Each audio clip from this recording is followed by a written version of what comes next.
Hello and welcome to Skatepark Mark explores the National Defense Authorization Act, and this is episode 6. In episode 5, I started off by saying it was episode 4, so if anybody's watching the video for 5, I say 4.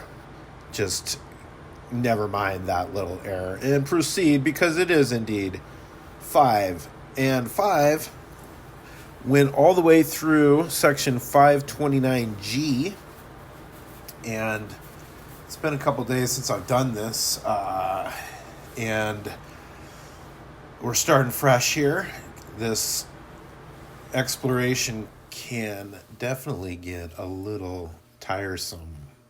This stuff is, for starters, it's all new material for me, and secondly, it's very lengthy, as we are finding out. So, anyway, without any further ado, let's get into it. I hope everyone's doing great. And I'm recording and checking my screen to make sure it's recording, so I don't proceed for an hour with the system not turned on. So anyway, let's scroll down to whatever section lies after 529G. In our last episode, it was like a few good men. You can't handle the truth. A lot about court martials. So we were learning about the Department of Defense court system. And I'm looking here. I found 529G, and we're going to move on to Subtitle D, Implementation of Recommendations of the Independent Review Commission on Sexual Assault in the Military. All right, this is a problem, and we've got an Independent Review Commission for it.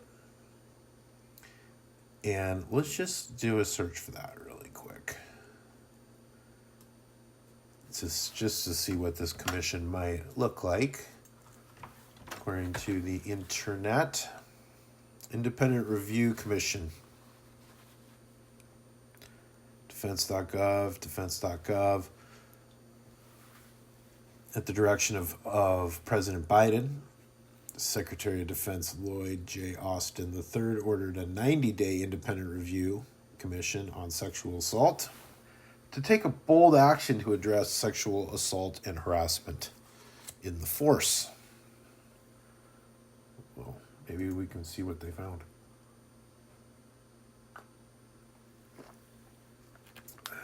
Right. Changes to combat sexual assault.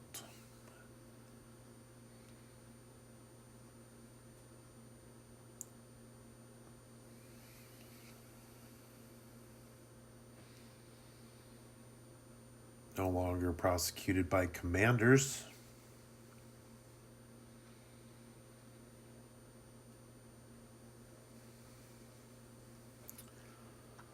All right. So let's start in here with 531. Special victim prosecutors and special victim offenses. So a special victim prosecutor. This is like the special victims unit on TV. The Army Special Victim Prosecutors, managed by the Trial Counsel Assistance Program, augment the sometimes limited expertise of unit trial counselors in prosecuting a more narrow range of crimes. So let's just see what this Trial Counsel Assistance Program looks like.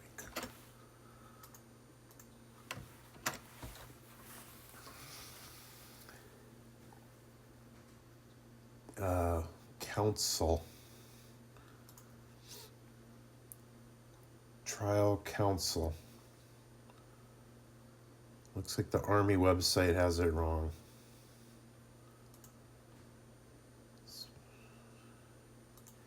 Counsel. SEL.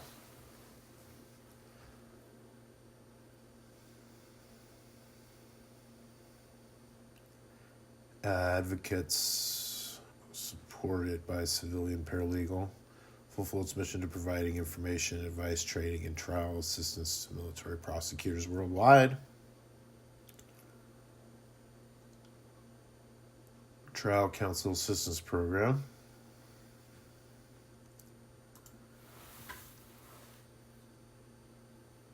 Let's see. Looks like the Marines got it spelled right. Let's see what the Army's got.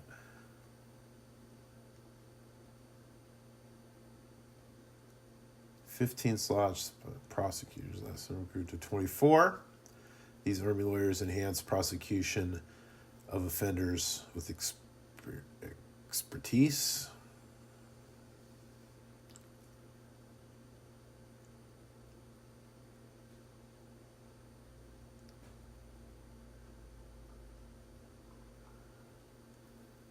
All right.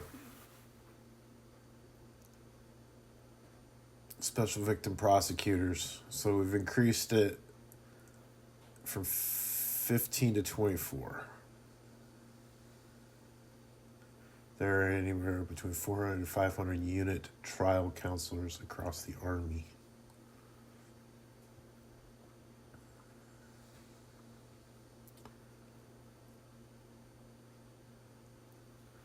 All right, so these guys are getting help from Special Victims Counselor, Trial Counsel Assistance Program. Okay, Department of Defense policies with respect to special victim prosecutors and establishment of offices of special victim prosecutors within military departments. Okay. Special victims, all right. Definitions of military magistrate, special victim offense, and special victim prosecutor. Okay, so we're going to define this special victim stuff. But what is a military magistrate?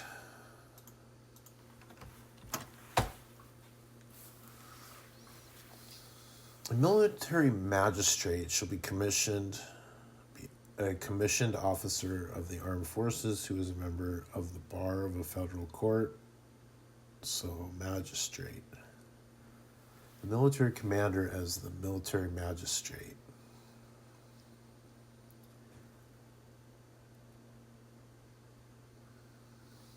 Okay.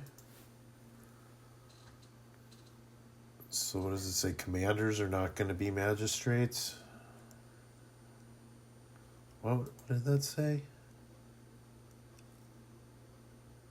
Oh, okay. A second look. With things settling down at the new home and things apparently working out with the condo, fingers crossed it's time to, okay.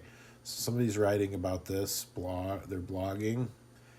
Military commanders are afforded tremendous power over members of the military under their command, as well as the physical installations where they command. It relates to military justice.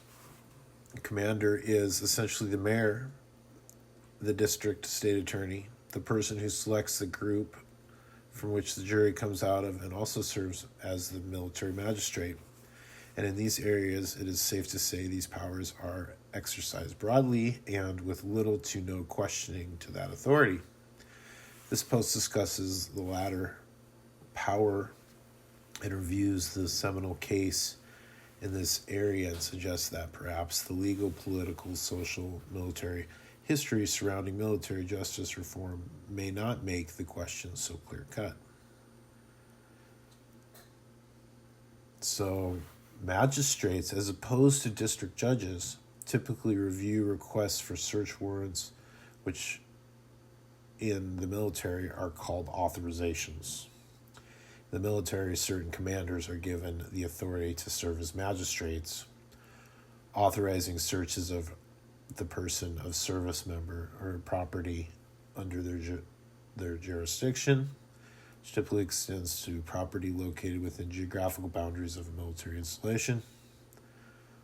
Okay, so these magistrates are the judge, military magistrate, and they can authorize, they can do search authorizations.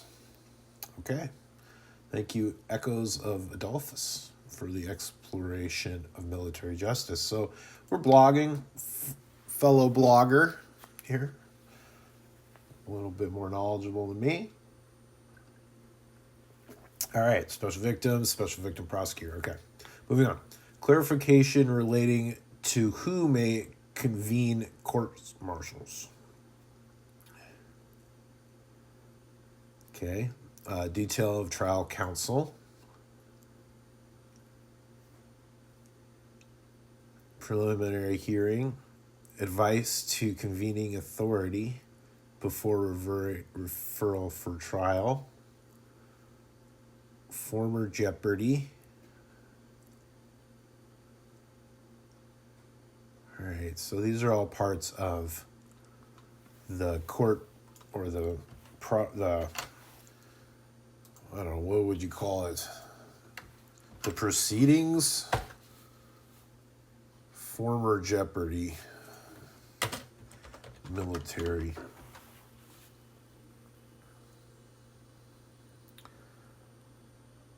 Former Jeopardy. What is former Jeopardy? Can service members be tried for the same crime twice? Double jeopardy? Former jeopardy. 3 elements. No person may, without his consent, be tried a second time for the same offense. No proceeding in which an accused has been found guilty by a court-martial upon any charge or specification is a trial in the sense of this article until the finding of guilty has become final after review of the case has been fully completed, proceeding which. So it's former jeopardies, like double jeopardy. I don't know what the difference is, but essentially you can't be tried for the same crime twice. Plea agreements, determination of impracticality of rehearing, punitive article on sexual harassment. So there's a punitive article. This is the punishment for sexual harassment. Punitive damage is the word in sexual harassment case. Sexual harassment is a type of harassment. Okay, this is sexual harassment. Punitive damages against a car dealer. Okay. Clarification of applicability of domestic violence and stalking to dating partners. So let's clarify. Let's clarify what the stalking is. Must be signed all do. Certification of domestic violence, dating violence, or stalking, which is also an attachment to the notice, does not need to be signed by every adult member of the tenant's household. Stalking. This is more harassment, and this is more of a special victim stuff. Okay. Effective date. All right, moving on. So that whole 530 section there has to do with this special victims. Okay. And part 2, sentencing reform. Sentencing reform. So moving to 539. G, report on modification of disposition authority for offenses other than special victims. Report on implementation of certain recommendations of the Independent Review Commission on Sexual Assault. Report on implementation of recommendations and other activities to address racial, ethnic, and gender disparities. Okay, now that's not the same as this. Now we just have these disparities, racial, ethnic, and gender. Other activities. Okay, maybe this is like don't have them shower together. Whatever the recommendations are of this Independent Review Commission on Sexual Assault. Okay, got an Independent Review Commission. Plan for development and management of the gender advisor workforce. Okay, let's just see what this gender advisor workforce looks like. Gender advisor will report to the UNDP hiring unit under the overall supervision of the deputy resident representative. NATO.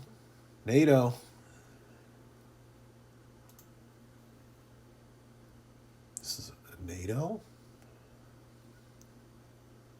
Gender advisor.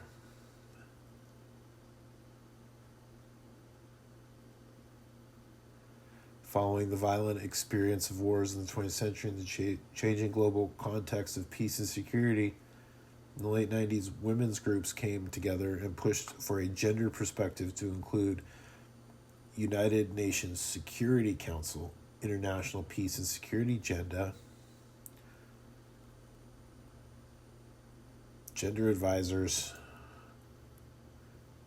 gender as the social attributes associated with being male or female, learned through socialization,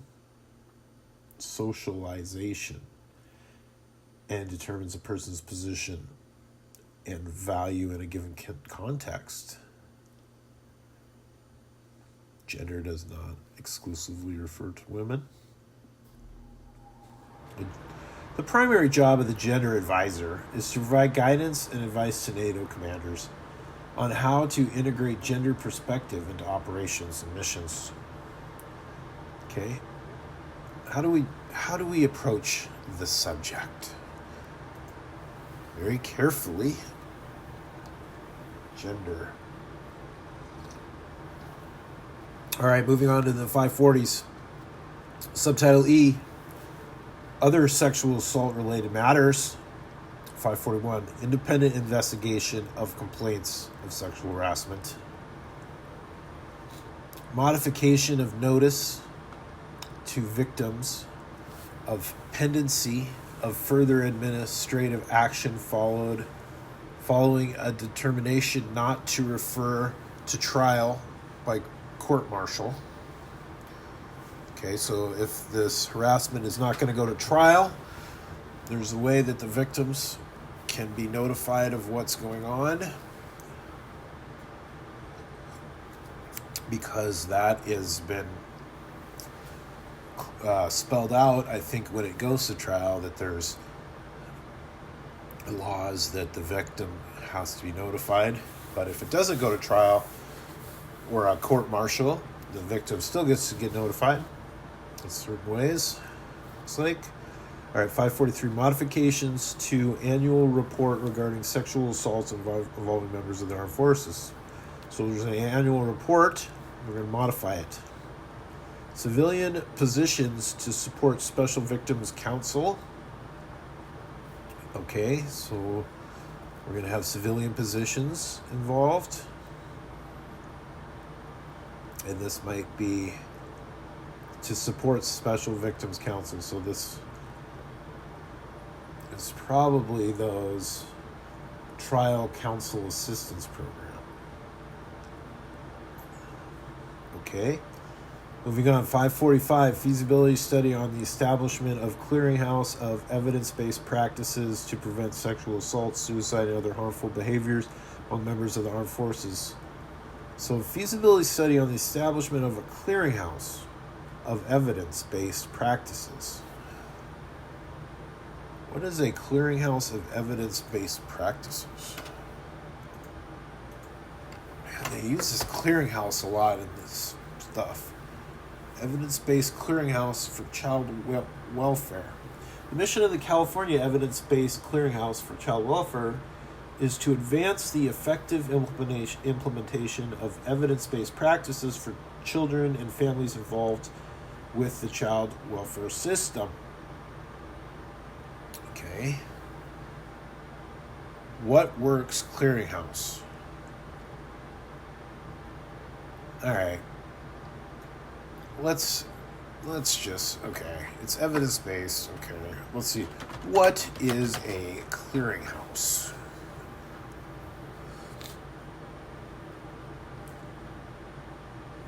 Anyone who engages in any kind of financial transaction wants to be protected in regard to the transaction.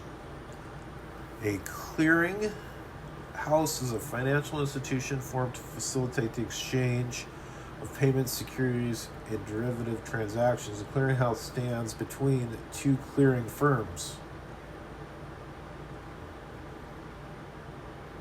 Okay. An agency or organization which collects and distributes something. Okay. So clearinghouse is a middleman. Okay. 546. Annual report regarding sexual assaults involving members of the Army, National Guard, and the Air National Guard. Okay, so like the what is that?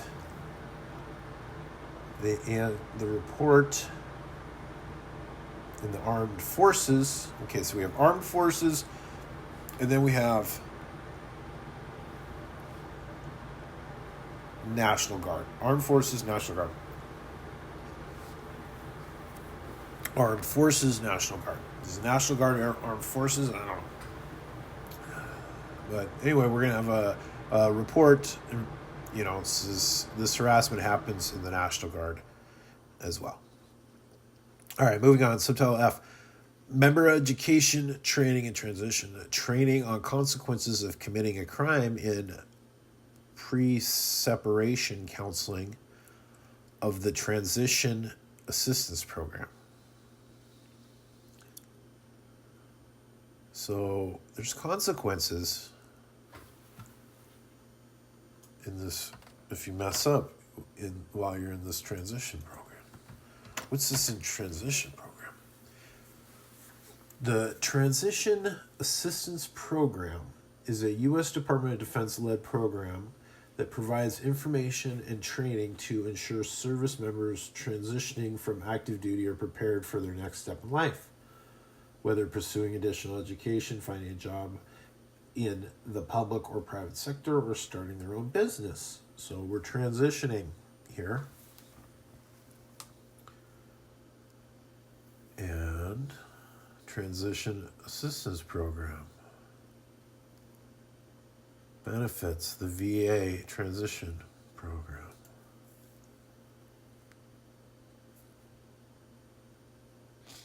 Your transition program.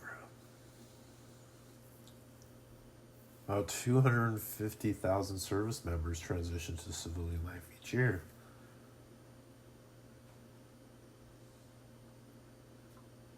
Okay, this is a transition. There's a consequence of committing a crime in pre-separation counseling. Okay, this is a little convoluted. Amendments to pathways for counseling in the Transition Assistance Program.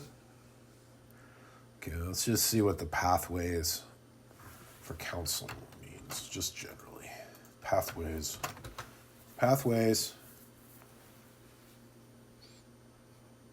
Counseling Center. Your path to healing. Pathways.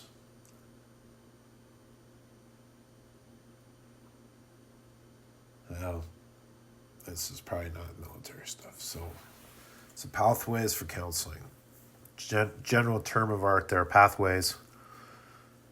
Participation of members of the reserve component of the armed forces in the Skill Bridge program. Participation members of the reserve components of the armed forces in the Skill Bridge program. Okay. Now we're getting a little bit more specific. The Skill Bridge program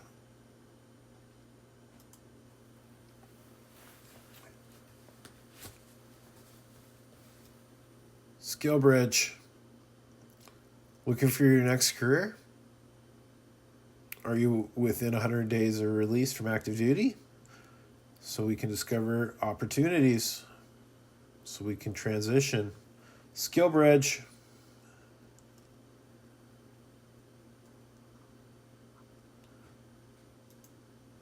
Skill Bridge. The Department of Defense Skill Bridge programs opportunity for service members to gain valuable civilian work experience through specific industry training, apprenticeships, and internships during the last 180 days of service.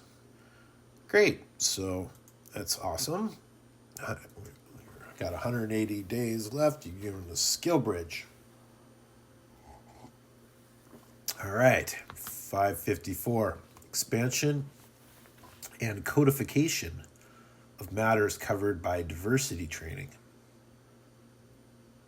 Codification of matters covered by diversity training. What does that look like? What's the codification of matters? Diversity strategic plan.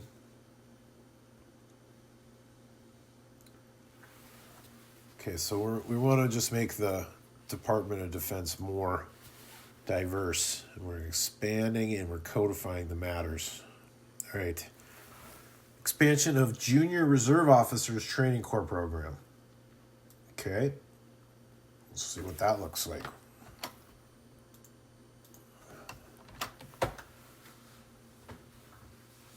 Junior Reserve.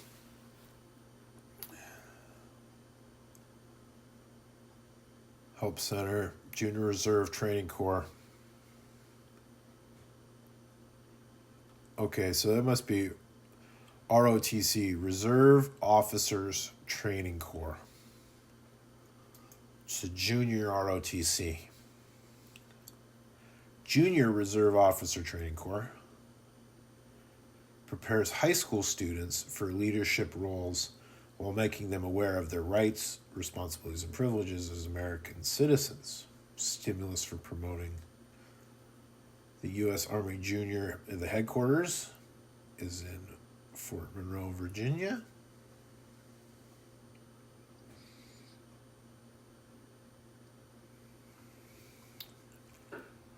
All right, ROTC, Reserve Officers Training Corps.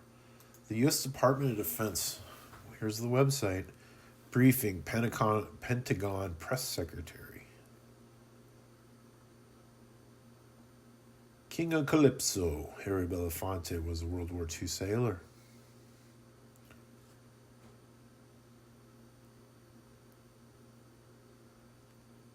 Black History Month.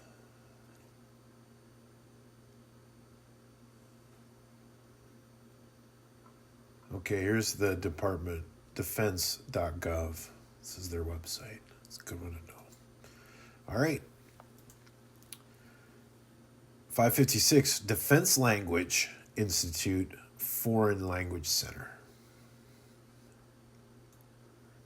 Defense Language Institute. It's a Defense Language Institute. The Defense Language Institute Foreign Language Center. Here we go. You have a nice looking crest there.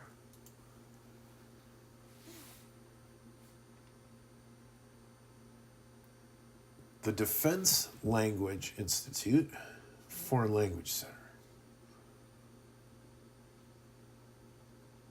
All right, let's just see what their mission is here.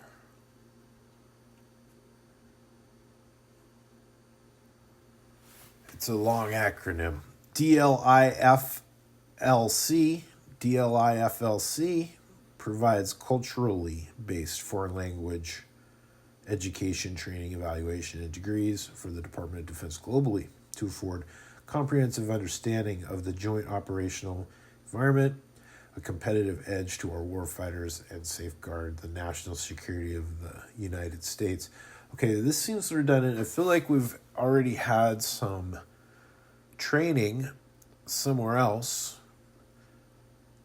This is in Monterey, California.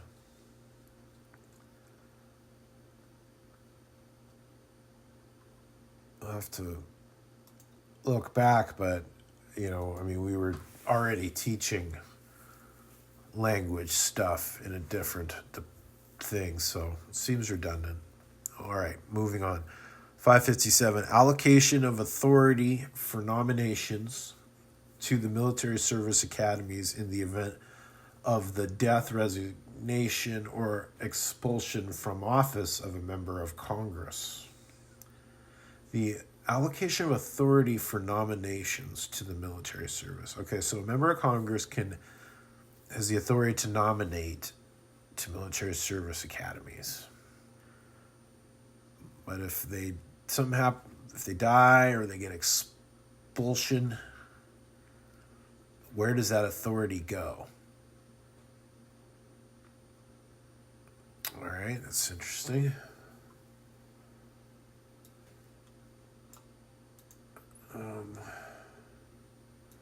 Let's just see what that looks like. Just that part of it. Members of Congress are authorized by law to nominate candidates for appointment to 4 U.S. service academies. These schools are the U.S. Military Academy, the U.S. Naval Academy, U.S. Air Force Academy, U.S. Merchant Marine Academy. Okay. So members of Congress can have to nominate you, but if that person dies, what happens? Okay. 558, votes required to call a meeting of the Board of Visitors of a military service academy. Votes required to call a meeting of the Board of Visitors. So these military academies, they have a Board of Visitors.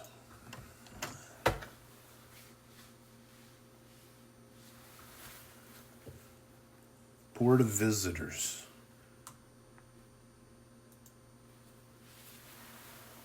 Here we have West Point. Board of Visitors. Welcome to the Board of Visitors. The board, under the provisions of and the federal, shall inquire into the moral and discipline, curriculum, instruction, physical equipment, fiscal affairs, matters relating that the board decides. The Board of Visitors. So West Point has a Board of Visitors.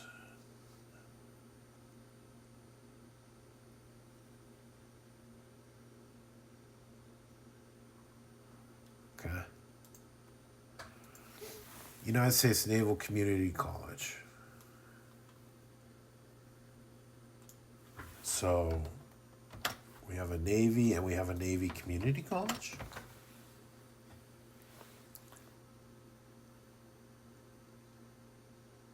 United States Naval Community College.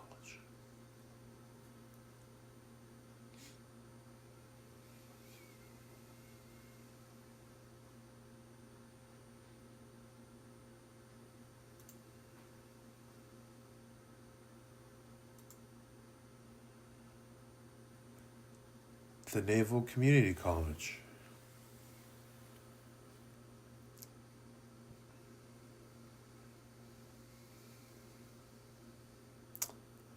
Well, okay. Hey, where are these guys?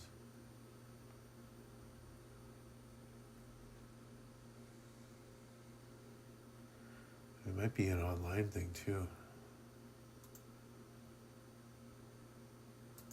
Permissions.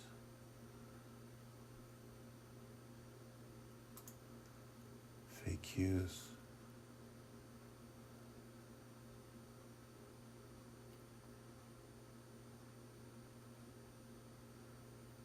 Is it a traditional brick and mortar school?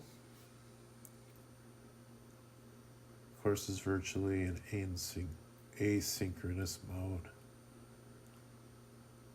So this is kind of like an online school here for the Navy. Community college. Okay. All right. The codification of establishment of the United States Air Force Institute of Technology. Oh. Okay, so there's some, we have like the brick and mortar schools, but then we also have the Air Force Institute of Technology, graduate school, and provider of professional and continuing education for the United States Armed Forces. Okay. So if you go to the Air Force, you can go to the Institute of Technology after that.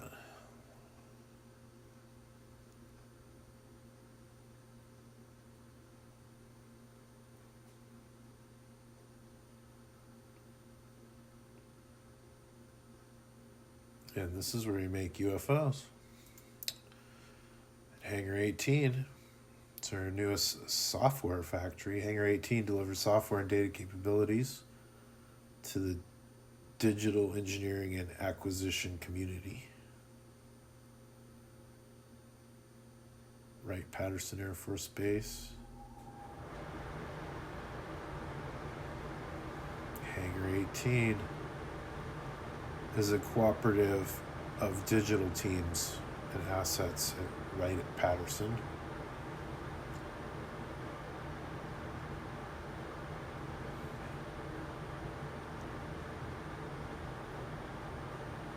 All right. This is cool. Wright-Patterson Air Force, Dayton, Ohio.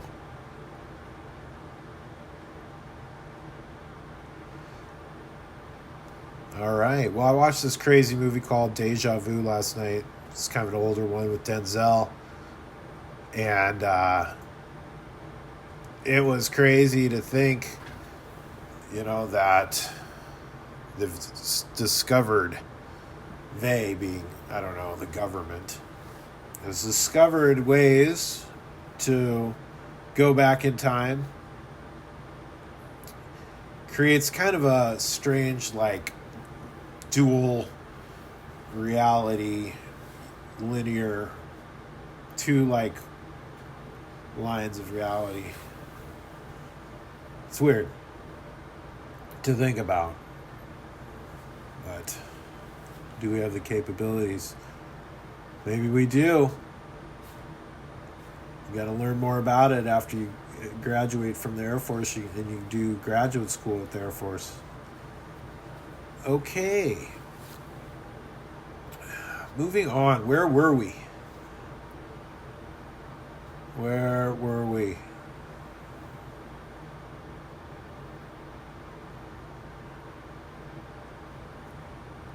This transition.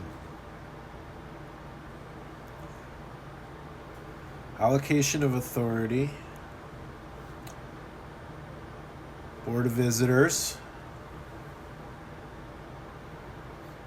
Air Force Institute of Technology.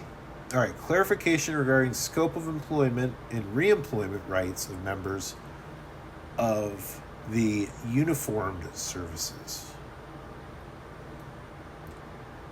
What's the uniformed services? I like this Hangar 18.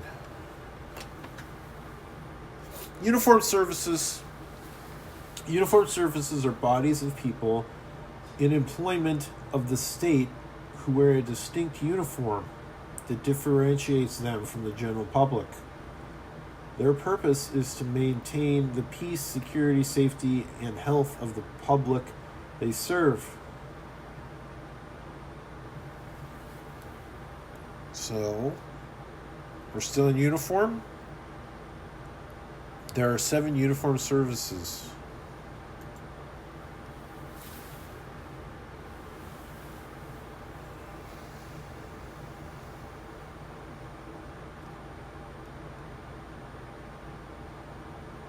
So you got the military branches. Space Force, not in uniform. Coast Guard, uniforms.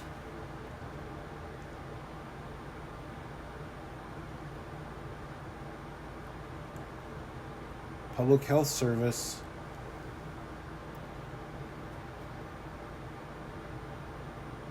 Those guys are in uniform. The Oceanic and Atmospheric Administration Commissioned Officer Corps are uniformed. So there's 7.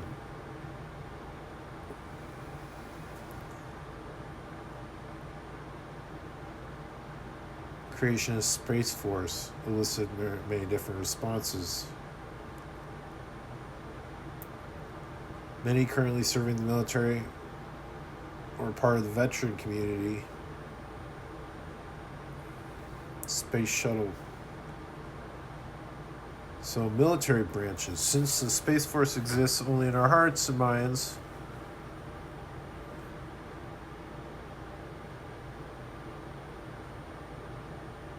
okay. Uniformed services.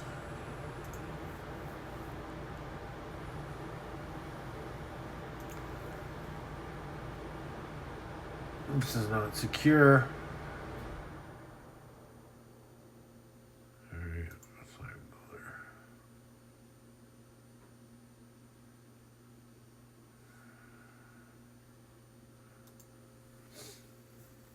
The United States has 8 federal uniformed services, like commissioned officers. Okay. So our uniformed services, here we go. Army, the Marines, Navy, and Air Force, okay. The Space Force, this is maybe the new one. The United States Coast Guard, the Public Health Service Commission Corps, and the National Oceanic and Atmospheric Administration. So what's the Space Force? It's first and current Space Force. The Department of the Air Force, Space Force. Space Force.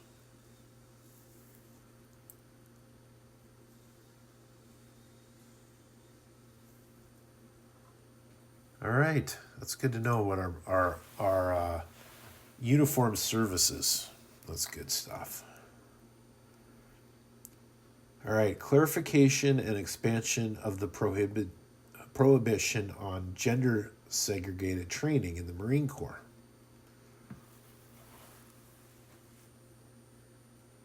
Okay, so we're not going to have gender segregated training in the Marine Corps anymore.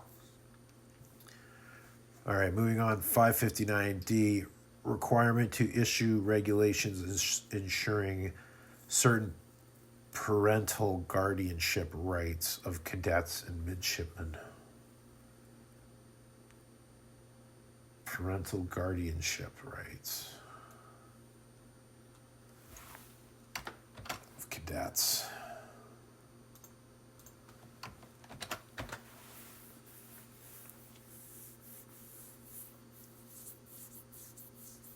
Allows cadets and midshipmen the option to maintain their guardianship no later than 1 year after the date of the enactment of this act. So what is guardianship?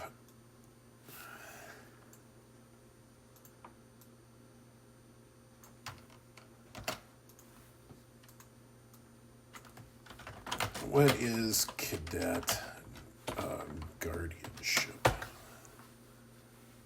Guardian. Parents, guardians play a pivotal role in an air cadet's career.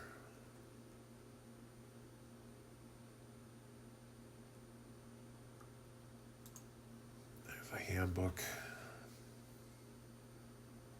Royal Canadian Air Cadets. Oh man, I know we're in Canada. certain parental guardianship rights of cadets and midshipmen. Yeah, I don't know if that's the parents of midshipmen have certain rights, maybe. All right, 559.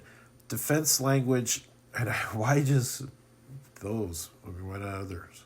Defense language continuing education program. Defense language. Okay, so here we are back at this language stuff. Public-private consortium to improve professional military education. So, okay.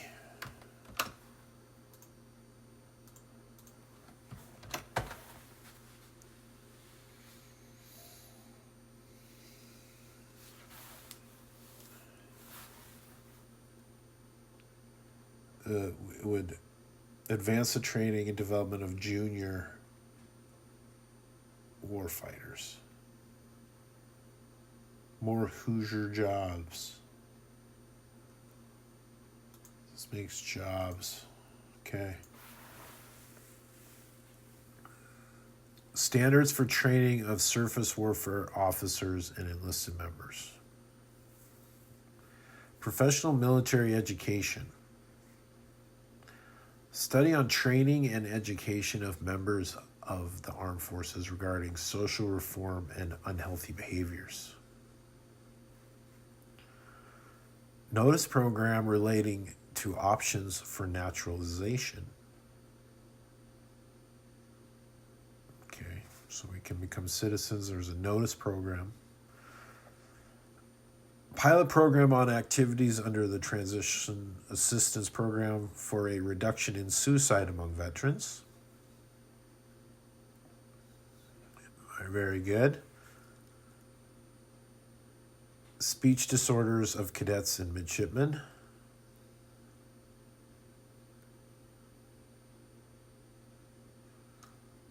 Requirement of involvement of representatives of military and veteran service organizations in the Transition Assistance Program. Okay. This is that audit office report on screenings included in the health assessment for members separating from the armed forces. Pilot grant program to supplement the Transition Assistance Program. Pilot grant program to supplement. Okay. All right. Well, with that, we'll end it for today. I think we've gone far enough. Thank you. Hope everyone has a great day. And, thanks for tuning in.